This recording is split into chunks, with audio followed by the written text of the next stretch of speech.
I was accepted into a new school with new opportunities to make new friends.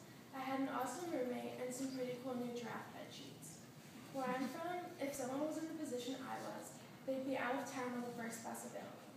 For me, that was not the case. I was terrified, but not for the reasons that one would think when they're packing for boarding school. I was leaving my best friend Cassie behind. Cassie is different in that she doesn't like to dress in girls' clothes, and doesn't much like being a girl at all for that matter. She doesn't talk much, but when she does, she's usually making jokes. She is one of the most loving people that I have ever come in contact with, and it shows. When we first met, we had no idea how much our friendship would blossom and become as tight-knit as it is. I felt very protective of Cassie because she is a special individual, one who is diagnosed with Asperger's syndrome. For those of you who don't know, Asperger's is a type of high-functioning autism. She has trouble interacting with people in social situations. She has trouble understanding some of the things that we would say on a daily basis, and does not register our frequently used sarcasm. When I first found out about her disorder, I was somewhat shocked. There was an idea formed in my head that something might be up, but was always dismissed. I could never picture someone picking out her social flaws and using them against her. I soon found that I was so very wrong.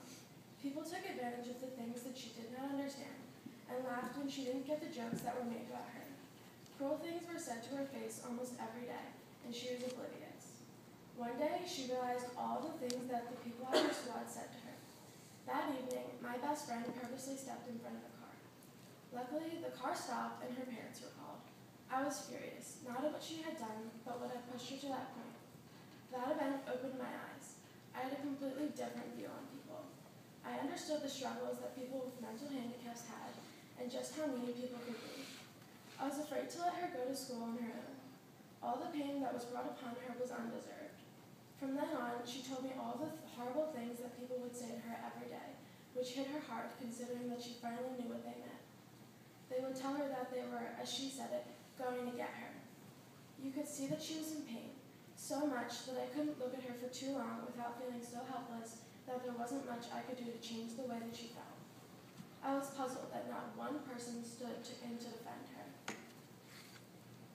Believing all the things that her schoolmates had said to her, she was on a downward spiral. So you see, I was terrified to leave her. She assured me that she was going to stay strong for me, and that I shouldn't miss out on my education just to comfort her. Go to school and be a genius or something, she said to me before I left. I'm proud to say that 11 months later, Cassie is stronger than ever. Despite my fears, she went back to school. She faced her fellow classmates with strength. Her strength is what keeps me going every single day. There are still ups and downs in dealing with her Asperger's. There are still some people who I've met who avoid her, as if Asperger's is a contagious disease, and it breaks my heart. She rarely ever refers to herself as someone who's diagnosed with Asperger, as if she doesn't know she has it at all. Sometimes I even forget, and don't even notice some of the things that she does. There is no cure for Asperger's syndrome, but I couldn't imagine my best friend any other way. Maybe because she's never been any other way. Through our friendship, I have heard everything from, it's all in her head, to, at least she doesn't have cancer.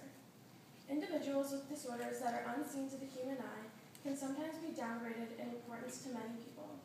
They may have harder lives to live if people do not consider that it isn't their fault that they don't understand what you're saying, or can't do something that you thought everyone could. For some of you who know someone with a mental illness or disorder, you may understand how painful it is not to be able to help someone like this. I ask you to please be kind to those around you, disordered or not.